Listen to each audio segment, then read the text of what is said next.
Oi, pessoal! E aí, mais uma semana, chegando no final. Próxima semana já é aula de revisão e vocês vão se livrar da professora Karina. Bom, eu espero que vocês sintam um pouquinho de falta. Recebi aí alguns e-mails do pessoal tirando algumas dúvidas em relação aos medicamentos, em relação àquelas questões que a gente falou aí de legislação enquanto ao técnico de farmácia e as atribuições do farmacêutico. Até queria fazer uma aspas, mas vou deixar um pouquinho mais para frente para não atrapalhar o nosso início de aula. Bom, hoje a gente vai falar com vocês aí sobre ética e legislação, farmácia hospitalar. E aí o que é que a gente vai falar mais?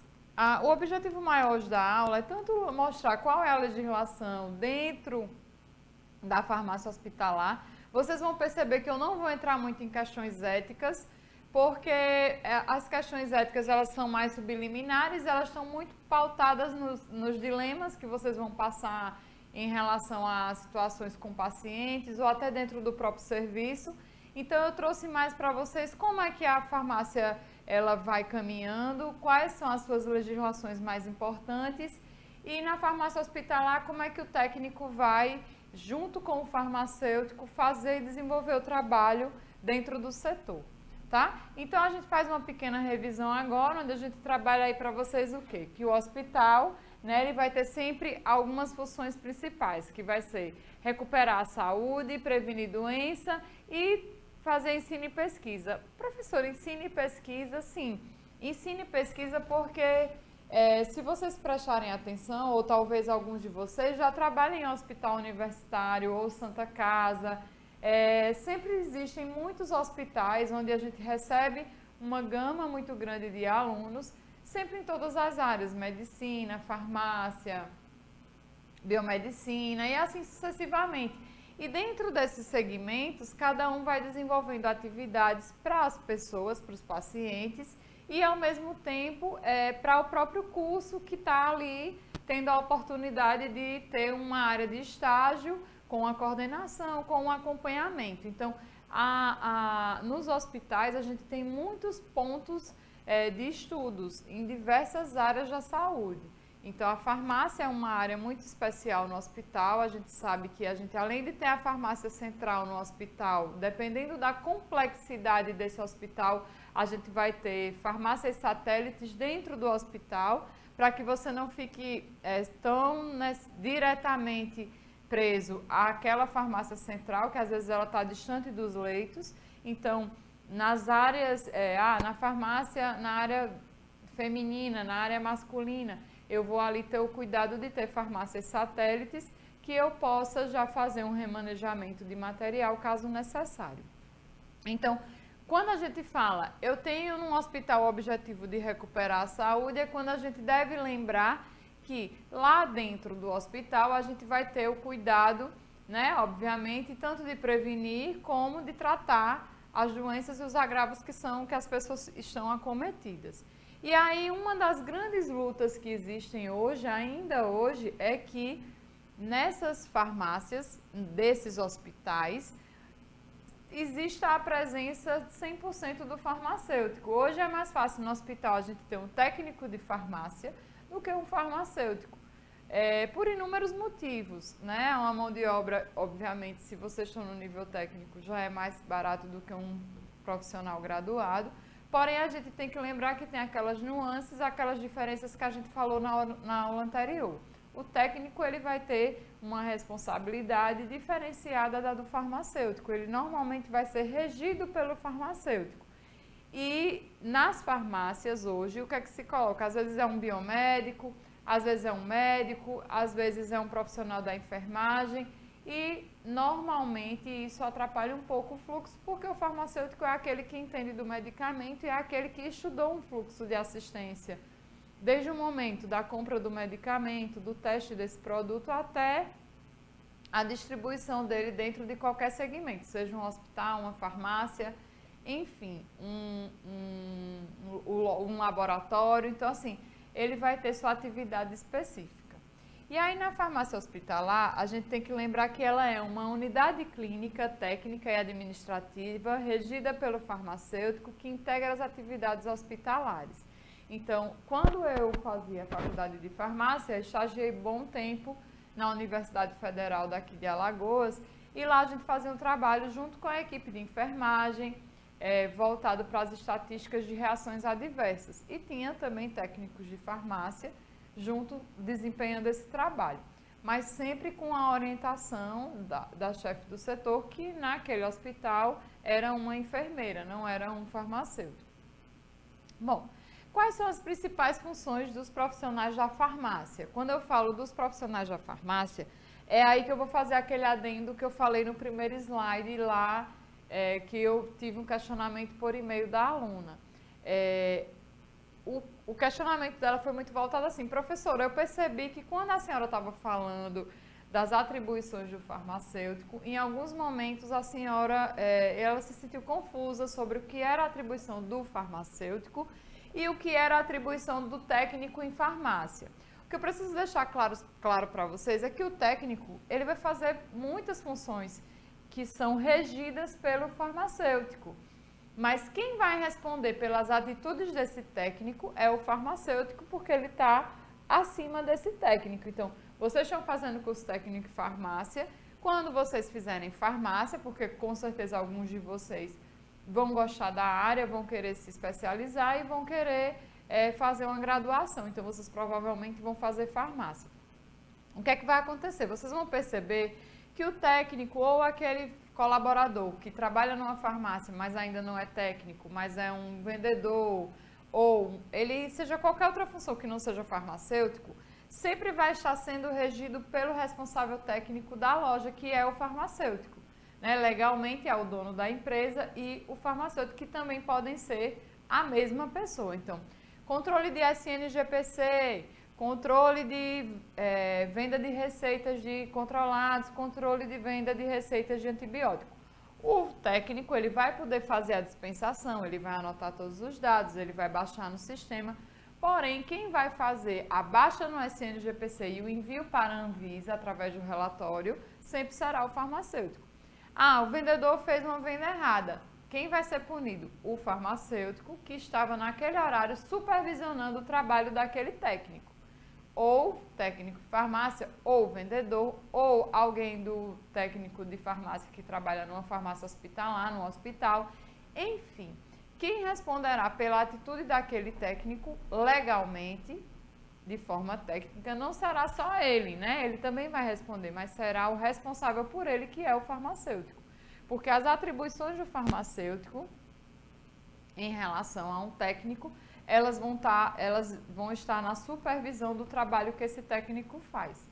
Não sei se eu consegui deixar claro, mas acredito que, assim como o pessoal está entrando em contato, caso algum de vocês queiram mais informações, podem ir lá. Vão lá no inbox do meu Instagram, ou vão no Facebook. O Face eu não estou olhando muito, sabe, né? Estou tentando me tornar uma pessoa mais evoluída, estou agora usando mais o Instagram. Então, vocês podem ir lá, Karina Henrique, ou através do e-mail da instituição, que até foi quando a gente teve aquele problema na aula 3, né? Na aula 3, e o pessoal da própria instituição entrou em contato comigo. Então, vocês podem fazer o mesmo caminho, caso também queiram, tá certo? Bom, quase não saio do primeiro slide. Quais são as reais funções? Né? Eu vou ter assistência e administração farmacêutica, comissão de farmácia terapêutica, farmacovigilância e farmacoeconomia, farmacotécnica, suprimentos, estoque, distribuição e dispensação. Professora, eu tenho que saber tudo isso? Não. Vocês, como técnicos, dentro desse contexto, vocês vão estar desempenhando essas operações sob a supervisão do farmacêutico. Então, as diferenças estão aí. Vocês vão colocar mais a mão na massa, fazer os procedimentos, operacionalizar, e o farmacêutico normalmente vai fazer junto, mas ele vai monitorar e supervisionar o serviço de vocês e se responsabilizar assinando todos os relatórios e todas as liberações que vocês fizerem, ok? Então, qual vai ser a legislação que rege a farmácia hospitalar? Lembrando para vocês que essa aula eu me detive mais em trazer legislação hospitalar do que a gente falar sobre a ética na farmácia hospitalar, ok? Dúvidas sobre isso, entrem em contato comigo. Bom, A principal legislação que vai reger a farmácia hospitalar vai ser a 5991 de 1973, porque a 5991 ela é um embasamento para todas as áreas da saúde. Né? A Lei 5991 ela dispõe sobre o controle sanitário do comércio de drogas, medicamentos, horário do farmacêutico, insumo farmacêutico e correlatos. Então, tudo aquilo que eu mexer com medicamentos, mesmo que não diretamente ao farmacêutico, mas ao médico, quando a gente fala lá, olha, a tua receita... Eu vou passar uma farmácia popular na farmácia, e quando chega lá, o documento do paciente está diferente do que o médico escreveu na receita. Por exemplo, está o nome de casada no documento da paciente e na receita o médico colocou o nome de solteiro. E você vai virar para o paciente e vai dizer, olha, eu não vou poder te dispensar esse medicamento porque está diferente o nome de casado do nome que está no seu documento, está como casado e na receita está como solteiro. E aí a paciente vai ficar muito estressada, dizer que não pode, que isso é errado, que ela é ela mesma. Mas a lei que embasa o farmacêutico a negar a venda, ou o vendedor, ou o técnico em farmácia, de negar essa venda, a dispensação a este paciente, vai estar embasada pelo 5991, que ela dispõe sobre esse controle sanitário. Ela diz que não pode haver alterações no nome do paciente, tem que ser conforme está no documento. Então, é ela que pede que seja respeitada essa regra. E a Lei 8666 de 93, que ela regulamenta o artigo 37, inciso 21 da Constituição Federal, que institui normas para licitações e contratos de administração pública e dá outras providências. A gente vai ter também a legislação, a portaria 272 de 98, que aprova o regulamento técnico que requisita os requisitos mínimos para a terapia de nutrição parenteral. A gente vai ter a portaria do Ministério 2616 de controle de infecção hospitalar. A gente vai ter a portaria 3535 sobre critérios de cadastramento de centros de atendimentos em oncologia. A gente vai ter a portaria MTE 485, que é sobre segurança no trabalho e estabelecimento de saúde.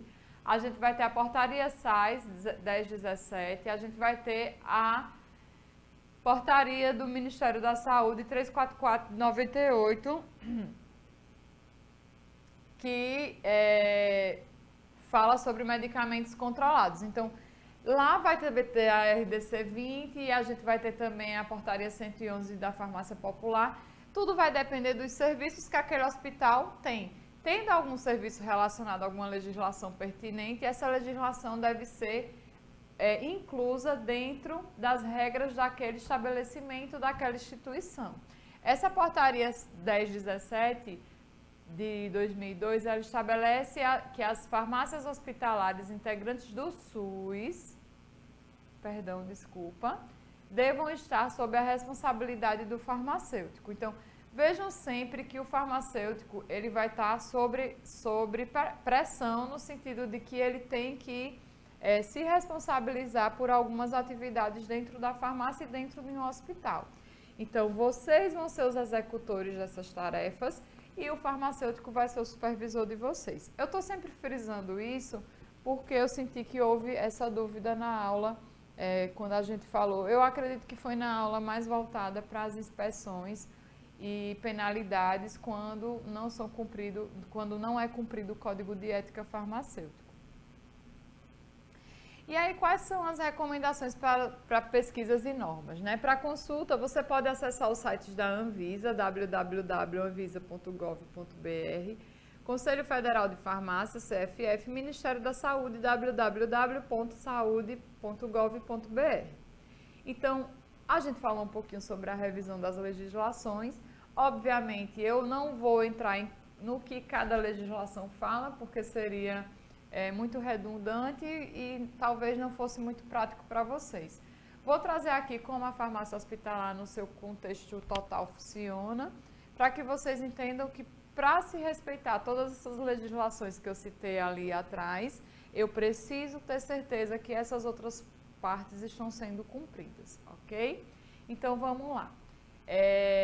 Dentro desse contexto, eu vou ter, na introdução, eu vou ter sempre como processo, eu vou ter a seleção dos medicamentos, o que comprar. Primeiro eu tenho que selecionar, olha, meu hospital é de média, baixa ou alta complexidade.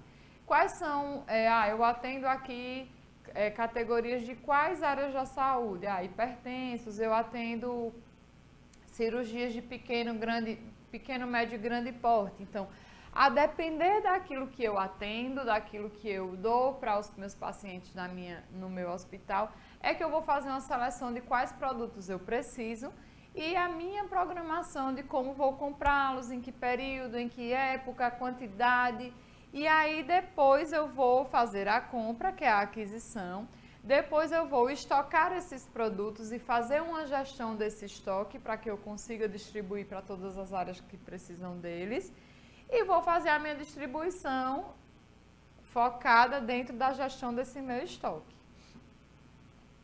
No terceiro quesito, a gente vai ter as técnicas de padronização, especificação, identificação, classificação, codificação dos produtos e divulgação. Então, esse processo, ele é para quê, professora? Para que eu tenha plena noção de quais produtos eu tenho, de quais produtos eu preciso utilizar, e eu tenho que fazer isso girar de uma tal forma que eu não tenha produtos vencendo, eu não tenha perca nem prejuízo daquilo que eu estou investindo e comprando.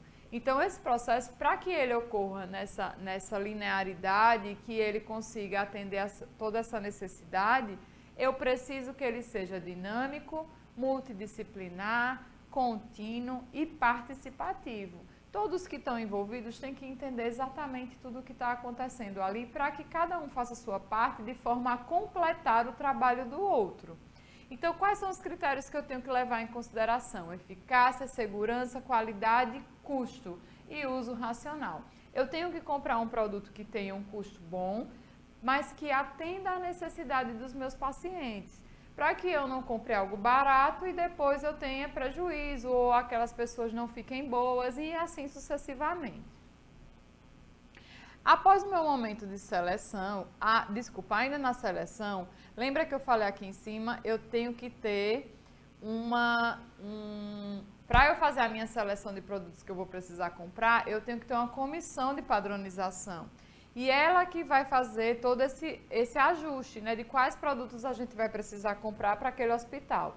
Então, eu vou ter a racionalização desses meus itens e essa comissão de padronização, ela vai ser formada pelo diretor clínico, farmacêutico, enfermeiro, odontólogo, nutricionista e um administrador.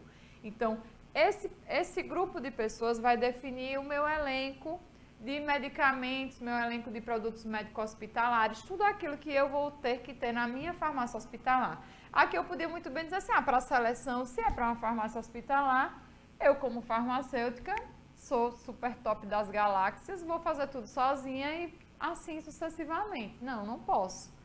Porque por mais que seja a minha responsabilidade de comprar e de manter esses produtos dentro da farmácia, eu tenho pessoas e outros profissionais que vão precisar desses produtos. Então, eu tenho que saber o que eles precisam para que eu abasteça a farmácia dentro da necessidade deles e para que eu possa atender quem mais necessita desses produtos, que é o nosso paciente, ok? E de forma com custo baixo. Então, dentro da seleção, eu vou ter a definição do elenco, como eu falei para vocês. Que elenco, professora? O elenco dos produtos que eu vou ter na minha farmácia. Então, eu vou ter que avaliar e excluir itens em desuso, eu tenho que avaliar e incluir itens que têm eficácia clínica, eu tenho que estabelecer protocolos ou POPs e eu tenho que elaborar guias farmacoterapêuticos. Ou seja, vê como é que ele é simples, ao mesmo tempo ele é complexo. Ele diz, você vai avaliar e excluir alguns itens que não estão mais sendo utilizados, vou incluir itens que eu percebo que agora estão sendo um novo produto, que está dando bom resultado.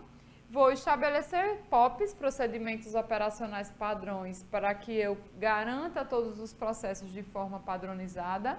Ou seja, quem é a equipe da manhã da farmácia vai dispensar o medicamento seguindo as mesmas regras da equipe da tarde e da equipe da noite. Então, eu não vou ter equívocos, ok? E eu tenho que elaborar os guias farmacoterapêuticos, juntamente com a minha equipe lá de padronização. E aí, em cima disso, eu vou criar uma programação, onde eu vou ter recursos, a política de cobertura, demanda e logística, ok? Dentro desses recursos, eu vou ter que ter os meus orçamentos e minhas finanças, que eu vou ter que verificar quanto eu tenho disponível, o que é que eu vou poder comprar, se eu vou fazer licitação, como é que isso tudo vai acontecer, porque aqui o exemplo maior que a gente vai ter é de um hospital público, que ele precisa licitar, ou seja, ele vai precisar fazer o elenco dele, ver como é complexo.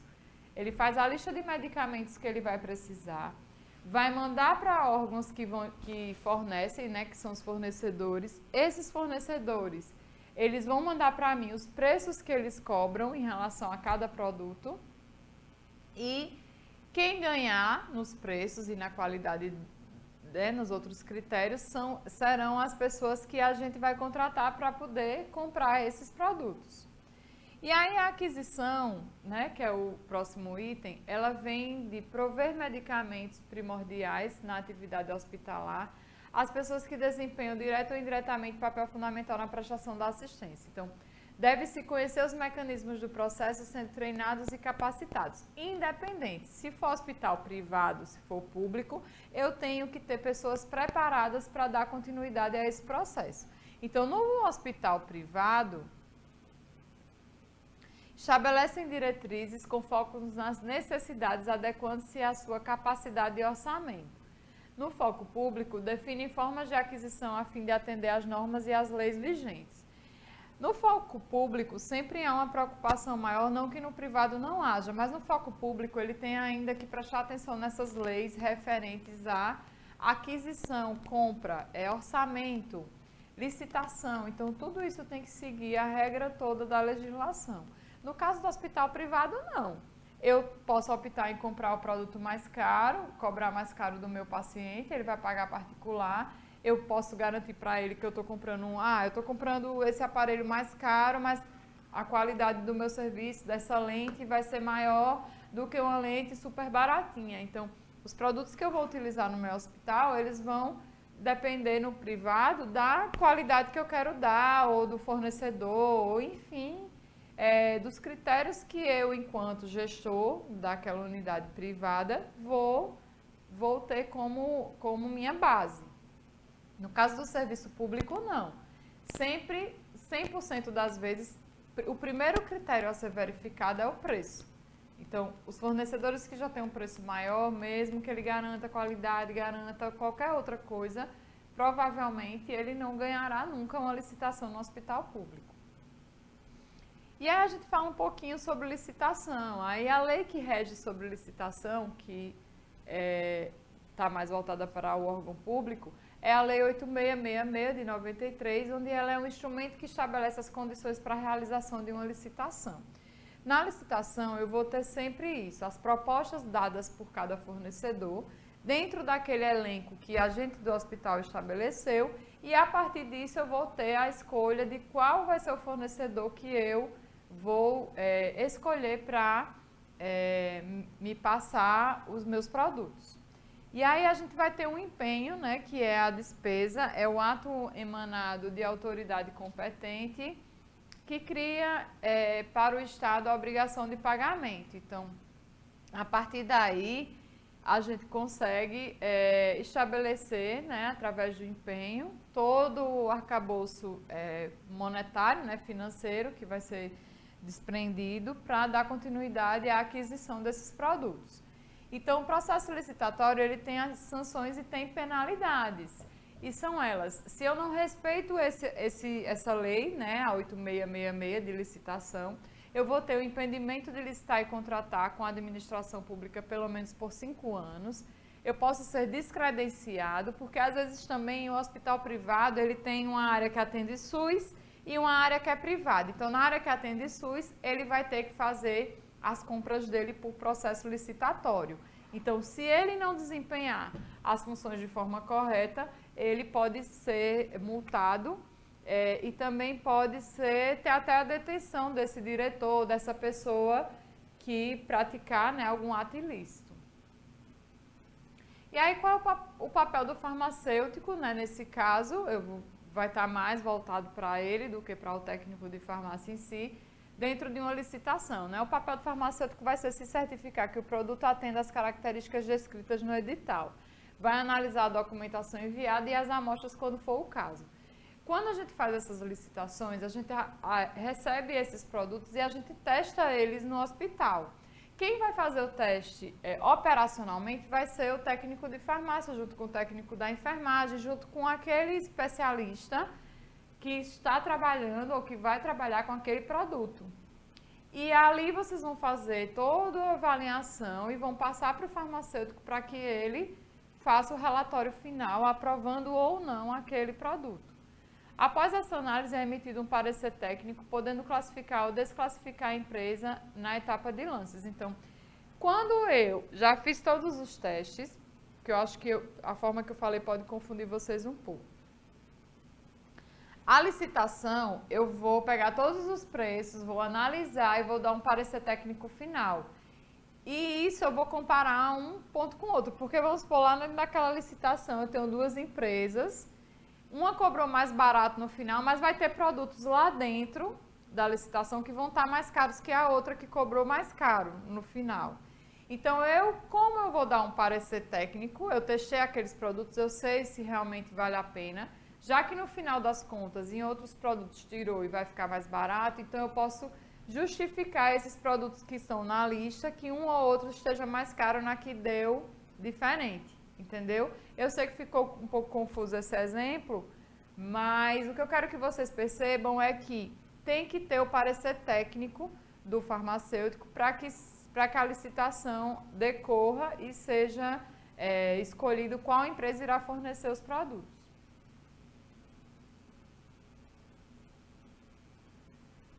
Aí eu tenho no 5.3 a certificação do parecer, né, o registro do medicamento, certificado de boas práticas de fabricação, tudo isso compõe. Depois do registro do medicamento, eu vou ver a publicação desse produto no Diário Oficial da União, né? Ele tem que corresponder àquilo que foi especificado na proposta. E ele deve também corresponder e deve estar vigente, ou seja, ele deve ser um produto que esteja na lista da Anvisa, no Ministério da Saúde, que ele esteja apto para ser comercializado. E aí eu vou ter que ter o certificado de boas práticas vigente, né? No caso, que é a CBPF, ele deve ser emitido pela Anvisa, ele deve ter publicação no Diário Oficial, onde eu vou ter cópia do certificado, impresso de sítio eletrônico, expedido no país de origem e consultalizado e tradução juramentada. Isso tudo vai ser publicado no Diário Oficial da União, onde vai dizer, olha, aquela empresa ali foi aprovada, está apta a fornecer tal e tal e tal. Então, a partir desse momento, a gente começa a fazer a compra e a aquisição dos produtos. E aí a minha frase de hoje para vocês, ela vem trazendo o seguinte: acredito que o sucesso seja produto do ato potencial, da força de vontade, atitude, fé e mais algumas coisas que ainda estou tentando descobrir. Então, assim, o sucesso, ele não vem só do pensamento positivo, ele vem do esforço e ele, às vezes, vem de uma caminhada árdua. Nem sempre é fácil, nem sempre é simples. E é muito importante que vocês percebam que depende de cada um de vocês. A minha mensagem dessa semana é essa, assim,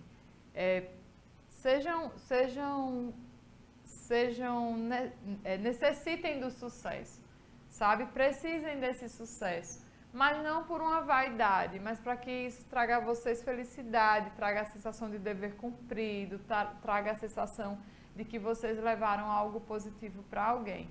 Me lembro lá nas discussões de ética, nas primeiras aulas, que a gente ficou, pelo menos eu me lembro de ter falado muito sobre isso para vocês, naquela história do sábio, quando ele diz que o sentido da vida e de ser, estar e por que estou aqui é para que você faça bem ao outro. E o lugar que você deve estar é onde tem alguém precisando de você. Eu acho que são pontos que a gente tem que estar sempre prestando atenção, porque acho que foi isso que nós viemos fazer aqui, né? Nós viemos de alguma maneira fazer algo bom para alguém que esteja próximo a nós. Então, acho que a maior lição que eu aprendi nessa disciplina de ética com vocês foi que o lugar mais importante e a pessoa mais importante é quem está perto de mim. E é para essas pessoas que estão próximas a mim, que são aquelas que eu tenho alguma ponte, algum contato, como com vocês que estão aí bem distantes, mas ao mesmo tempo estão aqui bem perto, que a gente deve algo de bom para levar, para trocar. Então, eu acho que essa foi a maior lição que eu aprendi com essa disciplina com vocês. E é isso mesmo, o sucesso ele é produto do teu ato, do teu alto potencial. É daquilo que você se propõe, é daquilo que você se entrega, daquilo que você luta. Então não esquece disso não, tá bom? Essa é a minha mensagem dessa semana. Mas voltando para os nossos estoques, a gente vai ter aí uma gestão de estoque. E na gestão de estoque, ela é o coração da farmácia hospitalar, porque se eu souber gerir o meu estoque, eu não vou ter vencidos, eu não vou ter uma perda grande e eu não vou ter, por exemplo, ano que vem eu vou comprar medicamentos para dengue. Karina, você vai ter que comprar metade porque ano passado você comprou demais e faltou orçamento. Porque qualquer orçamento que se perde nessa área é muito, porque você prejudica muitas pessoas. Então, a gestão de estoque dentro da farmácia hospitalar é super importante.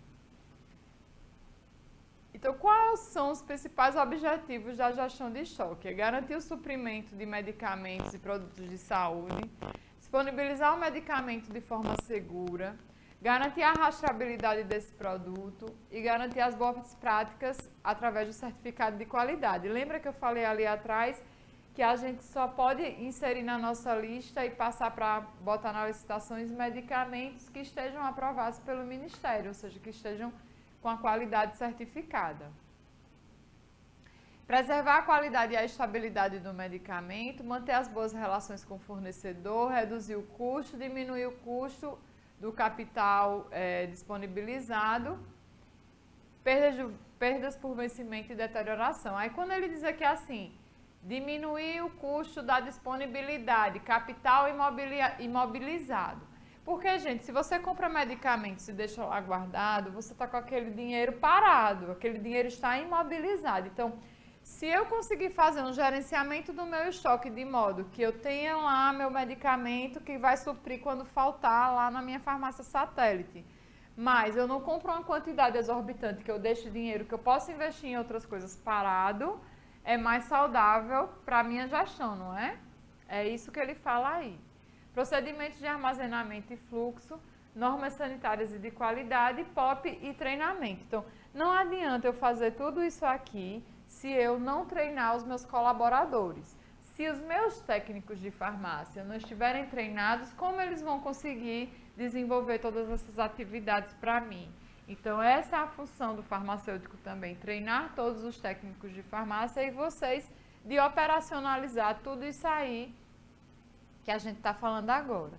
Então, os parâmetros prévios são produtos selecionados pela Comissão de Padronização, controle eficaz do estoque, especificação, classificação e codificação de itens para que não haja confusão, estabelecer controle de segurança, estudo de demanda e variações sazonais, porque eu falei agora, tem épocas do ano que é mais verão, então vou ter dengue, então eu vou aumentar a minha compra de produtos para dengue. Época de inverno tenho mais alergias, tenho mais problemas de pele, tenho mais problemas de necessidade de medicamentos alérgicos, então eu vou aumentar a minha compra. E se eu faço um controle anual de tudo que eu tenho, com certeza no ano seguinte eu tenho uma média do que eu comprei naquele mês e eu posso provisionar o que eu vou comprar no mesmo mês do ano seguinte. Janeiro eu gastei R$1 milhão comprando produtos para soro. Então, janeiro do ano passado eu gastei 1 milhão, então eu prospecto que nesse janeiro eu vou ter um aumento ou uma diminuição de X%. E eu já sei um pré-cálculo para que eu não tenha prejuízo. E nem perda, né? Então, a área de atuação do farmacêutico e da sua equipe, né, do farmacêutico e do técnico, na gestão do estoque dos materiais, vai ser nomear esses medicamentos, suas formas e fórmulas, os esquemas terapêuticos, a estabilidade e conservação desse fármaco, a tecnologia farmacêutica e o controle de qualidade, porque é necessário fazer esse controle, planejamento e cálculos de estoque, tudo isso é feito pelo técnico também, com supervisão do farmacêutico. Gestão do medicamento, administração farmacêutica, logística, legislação e normas técnicas, liderança e saber lidar com pessoas e fornecedores. Aí é um apanhado de várias coisas que a gente viu ao longo da disciplina, inclusive aquela parte toda de relacionamento interpessoal. E aí a gente vai ter as ferramentas de qualidade 5W2H, né? Que é o quem vai comprar, o que e quais itens comprar e o em quando comprar. Então, tudo isso aí tem que estar sempre sendo visto, né? Que é a espinha do peixe, para que a gente tenha um fluxo sempre padronizado. O que é de qual fornecedor, how many, how much, que é quanto comprar e quanto custa, e how, como comprar. As instalações, que é a Central de Abastecimento Farmacêutico, o CAF, ele segue sempre a portaria do Ministério da Saúde 1884 de 95, onde eu tenho normas e projetos físicos, onde eu tenho que respeitar todos os setores que são necessários. E vão ser eles: recepção, quarentena, expedição, estocagem, administração e instalação sanitária. A área de localização, né, da CAF deve ser adequada, deve seguir planta correta e deve estar sempre sendo limpa e deve ser respeitado todo o espaço, as paredes devem ser laváveis, ralo deve ser escamoteável, deve seguir tudo que estiver lá nessa portaria 1884. Aí eu tenho a área de recebimento, onde eu tenho a etapa mais importante, né? Porque é aquilo tudo que chega que eu tenho que fazer a conferência antes de fazer a guarda em estoque e às vezes, em alguns casos, fazer algum teste de controle de qualidade. Então eu tenho que olhar tudo, nota fiscal, quantidade, qual é o prazo de entrega, o preço, se está igual como a gente solicitou a compra. O medicamento ele só deve ser recebido com a documentação completa. Então, o momento do recebimento é altamente essencial para uma boa gestão dessa área de CAF. Aí eu tenho que ter atenção com localização, piso, identificação da área externa, paredes, deve ser de cor clara, tinta lavável, isso que eu falei para vocês, ralos escamoteáveis, o acesso, o fluxo, as condições ambientais internas, a higienização e a segurança. Para que tudo isso ocorra de forma contento, eu tenho que ter elaboração de normas e procedimentos, que são os POPs, segurança e os produtos. Ter o cuidado com todos os estrados que eu vou ter lá, ou pallets, respeitar o empilhamento, não fumar nessas áreas, sinalização deve ser adequada e deve ter extintor de incêndio. Eu devo ter um sistema integrado, informatizado, para poder fazer todo esse controle, desde o recebimento até a liberação desse produto para outros setores. E eu tenho que respeitar a logística, né? Porque logística é de origem francesa, vem do verbo loger, que significa alojar tropas militares. Em resumo, a aquisição, movimentação, armazenagem e entrega de produtos, porque o objetivo da logística é disponibilizar o produto, é que eu faça de uma tal maneira que no momento que você vai precisar, aquele produto esteja disponível para a sua necessidade. E aí a gente tem um método que é super importante e hoje eu acho que é um dos principais métodos da gestão de estoque, prevenção e perdas, né, para que não haja perdas, é o método de PEPs, né, que é o primeiro que entra, é o primeiro que sai, é o PVPS, primeiro sempre que vence, primeiro que sai. Então, ele sempre pode ser chamado de FEFO, FIFO ou LIFO. Todos querem dizer a mesma coisa. O último a entrar deve ser o primeiro a sair. O que a gente sempre deve respeitar é as validades do produto. Então, eu tenho lá na minha farmácia uma gôndola gigante de soros. Aí, essa semana eu recebi um caminhão, uma carreta com outros soros. Eu vou ter que verificar se a validade desse soro que chegou é maior ou menor que a validade do soro que eu tenho guardado aqui. Se essa validade for menor, eu tenho que colocar eles na frente dos soros que eu já tenho guardados. Se a validade for maior, eu vou colocar ele por trás e vou colocar os que vão vencer primeiro na frente. Isso é uma bobagem que ninguém respeita. Então, a gente tem muita perda hoje em farmácias, drogarias, farmácias de hospitais, porque as pessoas, quando vão fazer essa guarda, não têm esse cuidado. E aí, a gente tem que fazer uma contagem de inventário sempre, que é quando eu vejo se o estoque que está no meu sistema é o estoque físico que eu tenho naquele local. Então, o inventário ele deve ser uma ferramenta permanente, deve ser usada de forma periódica, e ele pode ser geral, parcial ou por auditoria. Ou quando eu também vou migrar de sistema, né?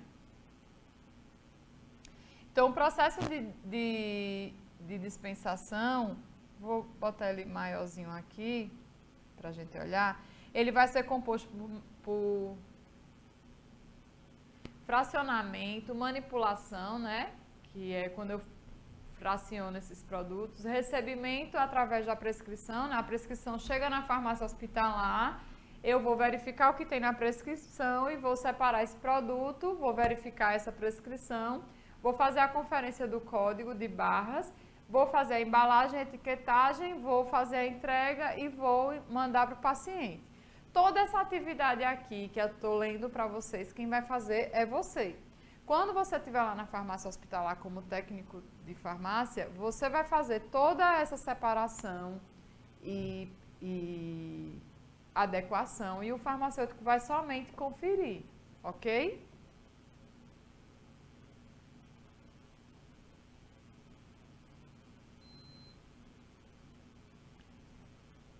E aí eu trago só essas reflexões para a gente ir finalizando a aula, né? 2 bilhões de pessoas, elas têm acesso a medicamentos essenciais. 15% da população, ela consome 90% da produção farmacêutica através de automedicação. Então, tudo isso, quando a gente faz controles de medicamentos, principalmente em farmácias hospitalares, ou quando vocês têm que levar produtos de só adquirir com receita, que é o caso de antibióticos, é sempre com a intenção de promover o uso racional dos medicamentos. Porque hoje, 50% dos medicamentos do mundo são prescritos, dispensados ou utilizados inadequadamente. Então, o que acaba causando um grande erro nas administrações e causando resistência à bactéria. Então, às vezes, você poderia estar tomando um medicamento muito menos potente, mas o seu organismo já está tão cheio de ter recebido antibióticos desnecessariamente, de forma irracional, que você acaba precisando tomar um antibiótico muito mais potente. Bom, gente, essa é a nossa aula de hoje. Espero que vocês tenham gostado. Qualquer dúvida, vão lá nos canais que eu falei para vocês, que a gente senta de novo, discute, até que eu possa trazer algo mais lapidado, mais ainda para vocês, tá bom? E eu espero que na próxima aula a gente faça aí uma revisão bem saudável. Agradeço a todos vocês. E aqui eu coloquei para vocês, uma atitude negativa é quando a gente desiste de algo porque ficou difícil. E qual seria a minha atitude positiva? Eu preciso resistir a esse ponto tão difícil. Lembrar lá que eu tenho potencial e correr para o sucesso, tá bom? Não desiste não, porque a vida não é fácil não, mas você está vivo e tem que fazer jus à sua oportunidade. Um beijo bem grande, até a próxima aula, se Deus quiser. Tchau, tchau.